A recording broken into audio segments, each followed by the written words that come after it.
New strikes across Tehran tonight as the US-Israeli war on Iran is expanding. ሳውዲ አረቢያ ውስጥ የሚገኙ የሲአይኤ ጣቢያ በድሮን መመታቱ ተዘገበ። በመካከለኛው ምስራቅ የአሜሪካ ጋር በሆነችው ሳውዲ አረቢያ ውስጥ የሚገኘው የሲአይኤ ጣቢያ ከኢራን እንደተተኮሰ በተጠረጠረ ድሮን እንደተመታ ተዘግቧል። በዝርዝር እንመለከተዋለን። ሌላው በመካከለኛው ምስራቅ ትናንትና ምሽት የተፈጸሙ ጥቃቶች ዓለምን እያነጋገረ ይገኛል። ዝርዝር መረጃውን በዘገባችን ተጠናቅሯል። ሌላው ኳታር ለኢራን እየሰለሉ ነበር ያለቻቸውን 10 ሰዎች በቁጥጥር ስር አዋለች። በተያያዘ ዜና ኢራን ውስጥ ከ1000 በላይ ንጹሃን መገደላቸውን የሰብአዊ መብት ቡድኖች ገልጸዋል። ይህም በዘገባችን ተጠናቅሯል። ይህም ቪዲዮ የምትመለከቱ ሁሉ ሰላምታችን በያላችሁበት ይድረስ እያልን ለአዲስ ትሩዝ ሚዲያ አዲስ የሆናችሁ ሀገራዊና ዓለም አቀፋዊ መረጃዎችን በፍጥነት እንዲደርሳችሁ የሰብስክራይብ በተኗን እንድትጫኑ እየጋበዝን ስራችን ቀጣይነት እንዲኖረውና በጥራት ወደ እናንተ እንዲደርስ ሐሳብ አስተያየታችሁን ስለምንሻ ኮሜንት ላይ እንድታስቀምጡልን በአክብሮት እየጋበዝን ወደ መረጃው እናመራለን። በመካከለኛው ምስራቅ ትናንት ምሽት የተፈጸሙ ጥቃቶች አሜሪካና እስራኤል በኢራን ላይ ለፈጸሙት ጥቃት ቴህራን የአጸፋ ምላሽ መስጠቷን ቀጥላለች። መካከለኛው ምስራቅ ባደረሰው ጦርነት ውስጥ ባለፈው ምሽት የተፈጸሙ ጥቃቶች የሚከተሉት ናቸው። የኢራን መከላከያ እንዳለው ባለፉት ጥቂት ሰዓታት አዲስ ጥቃቶች መሰንዘሩን ቀጥሏል። ከኢራን ሚሳኤሎች መተኮሳቸውን ተከትሎ እስራኤል የድንገተኛ ጊዜ ደውልም አሰምታለች። ሌላኛዋ ሊባኖስ እስራኤል ሄዝቦላ ኢላማ አድርጋ ጥቃት እየፈጸመች ሲሆን ሄዝቦላህም ትናንት ማምሻውን ሚሳኤሎችን ሲተኩሱ ነበሩ። እስራኤል በጥቃቱ የተጎዱ ሰዎች እንደሌሉም ገልጻለች። ሌላኛዋ ኩዌት ደግሞ መኖሪያ ሰፈር አካባቢ የወደቀ የመሳሪያ ስብርባሪ ሳቢያ የ11 ዓመት ልጅ እንደተገደለች የሀገሪቱ የጤና ሚኒስቴር አስታውቋል። የታዳጊዋን እናት ጨምሮ 4 ቤተሰቦቿ ወደ ሆስፒታል መወሰዳቸውም ተገልጿል። የተባበሩት አረብ ኤምሬትሶች የዩናይትድ ኪንግደም የባህር ንግድ ተቋም እንዳለው በተባበሩት አረብ ኤምሬትሶች በሚገኘው ፋጃራ ወደብ ላይ ምንነቱ ያልታወቀ መሳሪያ ስብርባሪም እንደወደቀ ተዘግቧል።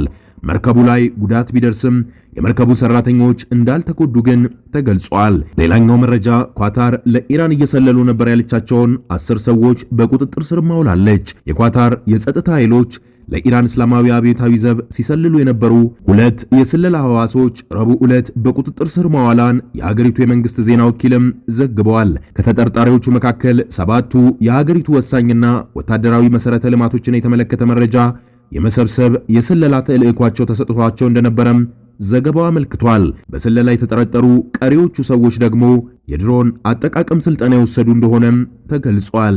የዜና ወኪሉ ተጠርጣሪዎቹ በተደረገባቸው ምርመራ ከኢራን አብዮታዊ ዘብ ጋር ግንኙነት እንዳላቸውም አምነዋል። የስለላና የማዳከም ተልዕኮ ተሰጥቷቸው እንደነበረም ተነግሯል በማለት ዘገባው ይጠቅሳል። በአሜሪካና ኢራን ጥቃት የተከፈተባት ኢራን በሰጠችው የአጸፋ ምላሽ ኢላማ ካደረገቻቸው የቀጠናው ሀገራት አንዷ ኳታርም ነች። ኢራን በፈጸመችው ጥቃት የኳታር ዋና የጋዝ ማምረቻ ተቋም ጉዳት እንደደረሰበት የሀገሪቱ መከላከያ ሚኒስቴርም አስታውቋል። 2 የኢራን ተዋጊ አውሮፕላኖች 7 ሚሳኤሎችና 5 ድሮኖችም መትቶ እንደጣለ ሚኒስቴር መስሪያ ቤቱ አክሎ ገልጿል። የኳታር የውጭ ጉዳይ ሚኒስቴር ቃል አቀባይ ትናንት በሰጡት መግለጫ 2 ቀይ መስመሮች ታልፈዋል ሲሉም ተሰምተዋል። ጦርነቱ በተጀመረበት ቅዳሜ ዕለት ብቻ ኢራን 65 ሚሳኤሎችና 12 ድሮኖችን ወደ ኳታር ማስወንጨፏም የሀገሪቱ ባለስልጣናት አስታውቀው ነበር። ሌላው እስራኤል 60 የሚገመቱ የሂዝቦላ ኢላማ ላይ ጥቃት መፈጸሟን አስታውቃለች። ለኢራን ጠቅላይ መሪ አያቶላ አሊ ካሜኔ ግድያ የአጸፋ ምላሽ እየሰጠ ያለው ሂዝቦላና እስራኤል አንዳቸው ሌላኛቸው ላይ ጥቃት መሰንዘራቸውንም ቀጥለዋል። የእስራኤል መከላከያ ሰራዊት ባወጣው መረጃ ወደ 60 በሚገመቱ የሂዝቦላ ኢላማዎች ላይ ጥቃት መፈጸሙንም አስታውቀዋል። የእስራኤል ጦር የጥቃት ኢላማ እንደሆኑ ከገለጻቸው መካከል የጦር መሳሪያ ማከማቻዎች፣ የእዝ ማዕከላት፣ ሚሳኤል ማስወንጨፊያዎችና ተጨማሪ የሽብር መሰረተ ልማቶች ይገኙበታል። በተጨማሪም ጦሩ በደቡብ ሊባኖስ 2 አካባቢዎች ውስጥ በሚገኙ የሂዝቦላ ኢላማዎች ላይ ሌሎች ጥቃቶች መፈጸሙንም አስታውቋል።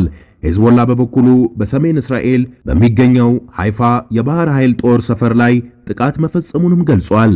የእስራኤል ጦር ሂዝቦላ ይህንን ካስታወቀ ከጥቂት ጊዜ በኋላ ባወጣው መረጃ ወደ ሀገሪቱ የተወነጨፉ በርካታ ተተኳሾች እየመጡ መሆናቸው እንደታወቀና አብዛኞቹ ተመትተው እንደወደቁም ተናግረዋል።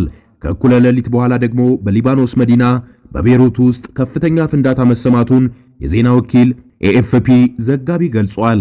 በተጨማሪም እስራኤል በበርካታ የሊባኖስ መንደሮችና ከተማዎች ውስጥ የሚገኙ ነዋሪዎችን አካባቢዎቹን ለቅቀው እንዲወጡም አስጠንቅቃለች። እስራኤል በዘረዘረቻቸው 13 አካባቢዎች ውስጥ ሄዝቦላህ ኢላማ ያደረገ ጥቃት እንደምትፈጽምም ገልጻለች። ሌላው ኢራን ውስጥ ከ1000 በላይ ንጹሃን መገደላቸው የሰብአዊ መብት ቡድኖች እየገለጹ ይገኛሉ። አሜሪካና እስራኤል ጥቃት መፈጸም ከጀመሩ ቅዳሜ የካቲት 21 አንስቶ ባሉት ቀናት ውስጥ በኢራን ከ1000 በላይ ንጹሃን መገደላቸውን መቀመጫውን በአሜሪካ ያደረገው የሰብአዊ መብት ተሟጋች የዜና ወኪል ሂራና ዘግበዋል። የዜና ወኪሉ ዘገባ እንደሚያመለክተው ከተገደሉት ሰዎች ውስጥ 181 ያህሉ ዕድሜያቸው ከ10 ዓመት በታች የሆኑ ሕፃናት ናቸውም ብለዋል። ጉዳት የደረሰባቸው ሰዎች ደግሞ 5402 መሆናቸውን የገለጸው የሰብአዊ መብት ተሟጋች ቡድኑ ከእነዚህ ውስጥ 100 ያህሉ ሕፃናት መሆናቸውንም አክሎ ገልጿል። ባለፉት 24 ሰዓታት ብቻ ኢራን ውስጥ ቢያንስ 104 ጥቃቶች መፈጸማቸው ቡድኑ ገልጿል። እንደ ቡድኑ ዘገባ እነዚህ ጥቃቶች ወታደራዊ ካምፖች፣ የሕክምና ማዕከላትና የመኖሪያ አካባቢዎችንም መትተዋል ይላል። ሌሎች በመቶዎች የሚቆጠሩ ሰዎች ስለመሞታቸው የደረሱ መረጃዎች እየተመረመሩ እንደሆነም ተገልጿል። ይህ በእንዲህ እንዳለ እስራኤልና አሜሪካ ጥቃት በከፈቱበት ቅዳሜ ዕለት በሴቶች ትምህርት ቤት ላይ በደረሰ የአየር ጥቃት የሞቱ ሰዎች የቀብር ስነ ስርዓት የሚያሳዩ ምስሎችም ወጥተዋል። ሚናብ በተባለው የኢራን ከተማ በሚገኙ ሴቶች ትምህርት ቤት ላይ በተፈጸሙ የአየር ጥቃት ከ160 በላይ ሰዎች መገደላቸውን ባለስልጣናቱ ገልጸዋል። ትምህርት ቤቱ ከኢራን እስላማዊ አብዮታዊ ዘብ ካምፕ አቅራቢያ እንደሚገኝም ተነግረዋል። ቢቢሲ በዚህ ጥቃት ምን ያህል ሰዎች እንደተገደሉ በገለልተኛነትም አላረጋገጥኩም ብሏል። የአሜሪካ ጦር ክስተቱን በተመለከተ ስለሚወጡ መረጃዎች ያጣራ መሆኑን ገልጾ የእስራኤል ጦር በበኩሉ በአካባቢው ላይ ስለተካሄደው ማንኛውም ዘመቻ እንደማያውቅ ተናግረዋል። የእስራኤል ጦር በበኩሉ በአካባቢው ላይ ስለሚካሄደው ማንኛውም ዘመቻ እንደማያውቅም ተናግረዋል። ሌላው ሳውዲ አረቢያ ውስጥ የሚገኘው የሲአይኤ ጣቢያ በድሮን መመታቱ ተዘግቧል። ሳውዲ አረቢያ ውስጥ የሚገኘው የአሜሪካ የስለላ መስሪያ ቤት ሴንትራል ኢንተለጀንስ ኤጀንሲ የሲአይኤ ጣቢያ በድሮን እንደተመታ መረጃዎች እየወጡ ይገኛሉ። ጥቃቱን ያደረሱት ድሮኖች የኢራን ናቸው በሚል ጥርጣሬ እንዳለም ሮይተርስ የዜና ወኪል ዘግቧል። አሜሪካና ሳውዲ አረቢያ በሪያድ የሚገኘውን የአሜሪካ ኤምባሲ በሁለት ድሮኖች ጥቃት እንደተፈጸመበትም አረጋግጠዋል። ነገር ግን የስለላ ማዕከሉ የጥቃት ኢላማ ስለመሆኑ የሚያረጋግጥ ምልክት እንደሌለና የዜና ወኪሉም ሮይተርስ ዘግቧል። የአሜሪካ ጋዜጣ ዋሽንግተን ፖስት በበኩሉ ጥቃቱ የተወሰነውን የኤምባሲውን ጣሪያ ማፍረሱን እንዲሁም የህንፃውን ውስጥ በጭስ መበከሉን የሚገልጽ የውጭ ጉዳይ ሚኒስቴር የማስጠንቀቂያ መልእክትም ማግኘቱን አስነብበዋል። በተጨማሪው ኤምባሲው መዋቅራዊ ጉዳት እንደደረሰበትና ሰራተኞች ባሉበት መጠለላቸውን እንዲቀጥሉ እንደተነገራቸውም የጋዜጣው ዘገባ ያመላክታል። የሳውዲ አረቢያ መንግስት ከዚህ ጥቃት መዘገብ በኋላ ባወጣው መግለጫ የሀገሪቱን ደህንነት ለመከላከልና ነዋሪዎቹን ለመጠበቅ አስፈላጊውን ሁሉ እርምጃ እንደሚወስድም አስታውቋል። የሳውዲ ካቢኔ አጋር ሀገራት ከኢራን ሊሰነዘር ለሚችል ማንኛውም ጥቃት የሚሰጡትን ምላሽ ለመደገፍ ሁሉንም አቅሞች ለማንቀሳቀስ ያለውን ዝግጁነት እንዳረጋገጠ የሀገሪቱ የዜና ወኪል ዘገባም አመላክቷል። የሳውዲ መከላከያ ሚኒስቴር በበኩሉ ከዋና ከተማዋ ሪያድ በስተደቡብ አቅጣጫ ላይ 2 ክሩዝ ሚሳኤሎችን ማክሸፉን እንደተናገረ የዜና ወኪሎች ሮይተርስና ኤኤፍፒ ዘግበዋል። ይፋዊ የሳውዲ ፕሬስ ኤጀንሲ በበኩሉ 9 ድሮኖችን እንዲከሽፍ መደረጋቸውን ያስታወቀ ቢሆንም በተጨማሪ ይፋዊ የሳውዲ ፕሬስ ኤጀንሲ 9 ድሮኖችን መምታታቸውን ዘግበዋል።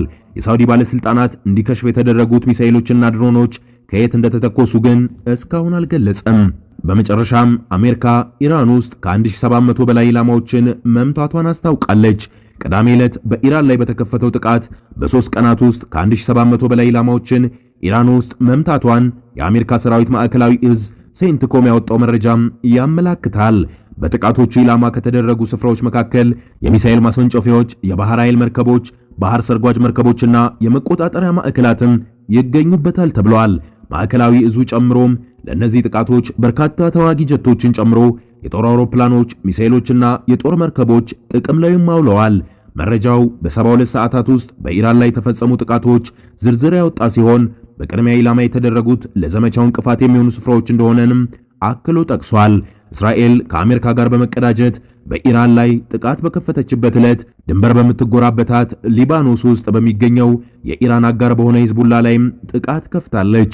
በጥቃቱ የቡድኑ የደህንነት ኃላፊና ሌሎች አባላት መገደላቸው የገለጹ ሲሆን ሄዝቦላ በአጸፋው በሰሜናዊ እስራኤል ላይም ሮኬቶችን እየላከች ትገኛለች። ሄዝቦላ ዳፋ በእስራኤል የሚፈጸመው ጥቃት ያሰጋው የሊባኖስ መንግስትም ቡድኑ ወታደራዊ እንቅስቃሴ እንዲያደርግ ማገዱን አስታውቋል። ለመሆኑ በመካከለኛው ምስራቅ ኃያል የሚባለውና ለእስራኤል ዋነኛ የራስ ምታት የሆነው እንዲሁም በዋነኛ ባላንጣዋ ኢራን የሚደገፈው የሊባኖሱ ታጣቂ ቡድን ሄዝቦላ ማን ነው?